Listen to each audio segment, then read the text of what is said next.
Assalamualaikum warahmatullahi wabarakatuh. Selamat berjumpa kembali anak-anakku semua. Untuk kali ini Ibu melanjutkan dari materi yang telah disampaikan oleh Bapak Sugito pada minggu yang lalu, yaitu tentang hubungan pemerintah pusat dan daerah menurut Undang-Undang Dasar Negara Republik Indonesia tahun 1945. Pada minggu yang lalu kalian sudah diberikan bagaimana tentang pemerintahan pusat. Nah, untuk kali ini kita akan melanjutkan, yaitu tentang kedudukan dan peran pemerintah daerah. Anak-anakku semua, kalau kita berbicara tentang kedudukan pemerintahan daerah, untuk awalnya kita harus tahu terlebih dahulu pengertian pemerintah daerah itu sendiri apa. Nah, di sini Ibu mengacu pada Undang-Undang Nomor 32 Tahun 2004. Di mana disebutkan di situ bahwa pemerintah daerah adalah penyelenggaraan urusan pemerintahan oleh pemerintah daerah dan DPRD menurut azas otonomi dan tugas pembantuan dengan prinsip otonomi seluas-luasnya dalam sistem dan prinsip NKRI sebagaimana dimaksud di dalam Undang-Undang Dasar Negara Republik Indonesia tahun 1945. Sementara itu, apa itu pemerintah daerah?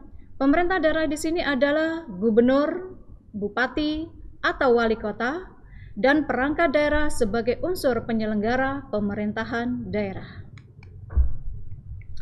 Selanjutnya kita bicarakan tentang pembagian daerah. Pembagian daerah diatur dalam pasal 18 ayat 1 Undang-Undang Dasar Negara Republik Indonesia tahun 1945, di mana dijelaskan negara Republik Indonesia dibagi atas daerah-daerah provinsi, dan daerah provinsi itu sendiri dibagi atas kabupaten dan kota, yang tiap-tiap provinsi, kabupaten, dan kota itu mempunyai pemerintahan daerah yang diatur dengan undang-undang. Selanjutnya, apa itu peran pemerintah daerah? Tentang peran pemerintah daerah, anak-anakku semua, Undang-Undang Nomor 32 Tahun 2004 menyatakan bahwa pemerintahan daerah menyelenggarakan urusan pemerintahan yang menjadi kewenangannya, kecuali urusan pemerintahan yang oleh undang-undang ditentukan menjadi urusan pemerintah pusat. Pemerintahan daerah provinsi, kabupaten, dan kota memiliki Dewan Perwakilan Rakyat Daerah yang anggota-anggotanya dipilih melalui pemilihan umum. Setiap daerah dipimpin oleh kepala pemerintah daerah yang disebut dengan kepala daerah.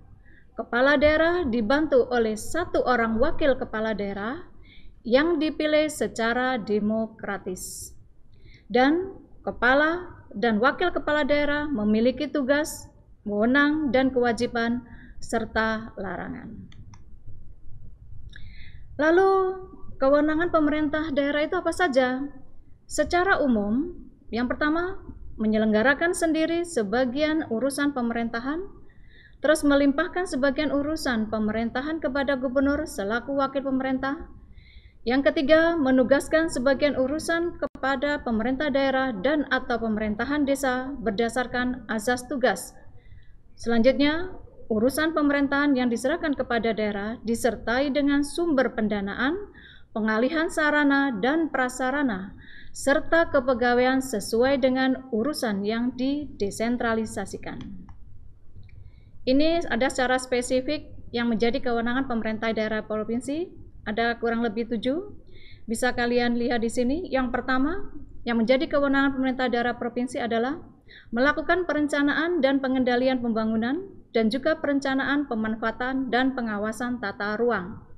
Yang kedua, penyelenggaraan ketertiban umum dan ketentraman masyarakat, serta penyediaan sarana dan prasarana umum, serta penanganan di bidang kesehatan.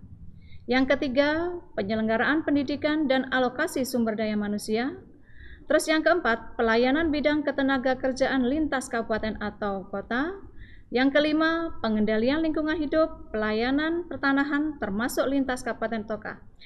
Terus berikutnya, yang keenam, pelayanan administrasi umum pemerintahan, pelayanan administrasi penanaman modal termasuk lintas kabupaten atau kota. Dan yang ketujuh, penyelenggaraan pelayanan dasar lainnya yang belum dapat dilaksanakan oleh kabupaten atau kota, dan urusan wajib lainnya yang diamanatkan oleh peraturan perundang-undangan. Sementara, apa yang menjadi kewenangan pemerintah daerah, kabupaten, atau kota sebenarnya hampir sama dengan yang di provinsi tadi. Juga sama melakukan perencanaan dan pengendalian pembangunan, penyelenggaraan ketertiban umum, menangani masalah kesehatan, pengendalian lingkungan hidup, termasuk penyelenggaraan pelayanan dasar lainnya dan urusan wajib lainnya yang diatur berdasarkan undang-undang. Oke, anak-anakku semua, untuk kali ini materi tentang pemerintahan daerah sudah Ibu sampaikan. Tolong kalian pelajari dengan baik-baik, jangan lupa untuk mengerjakan tugas yang ada. Terima kasih dan sampai jumpa kembali. Assalamualaikum warahmatullahi wabarakatuh.